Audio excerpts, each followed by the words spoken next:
To learn the meaning of my culture and my identity through the eyes of Canadians was a big learning curve, and to understand what it meant to go through those challenges and show I'm like anybody else. It's just I wasn't born here. My name is Yulissa Campos. I am a theater artist, arts administrator, and a psychotherapist. I applied to many universities across Canada, and the University of Saskatchewan gave me a scholarship. So with that, and with the help of my parents and a loan from Ecuador, I was able to come here and to do my Bachelor of Fine Arts in acting and my Bachelor of Arts in psychology.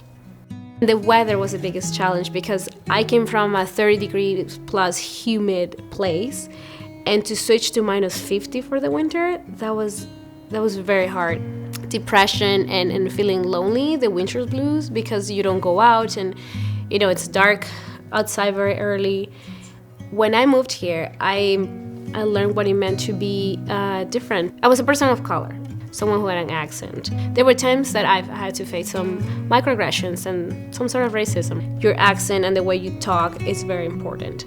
And I remember navigating it, not fighting, but always struggling with that, losing my accent or trying to sound more Canadian or toning it down, because that will mean that I will have more roles and more jobs. And then here in Saskatoon, I didn't see people like me on stage. I didn't see many shows where it would show people of color. So that sparked that fire really pushed me, encouraged me to create my own theater company, where I started writing plays where I could put people like us on stage. I was okay with who I was and who I am now, how I sound, and that I wasn't gonna get rid of my accent because my accent was part of my culture and my ethnicity. Everything just started flowing because people started to accept me. I started my theater company as a way to give space to those without voice, or those minority groups who didn't find themselves or didn't see themselves on stage. Giving back could mean many things, could be in different ways. For me, it's creating a space for people, with the arts. I try to create a community. With my theater company, with Caramba, we do Latin festivals celebrating the Latin American Heritage Month.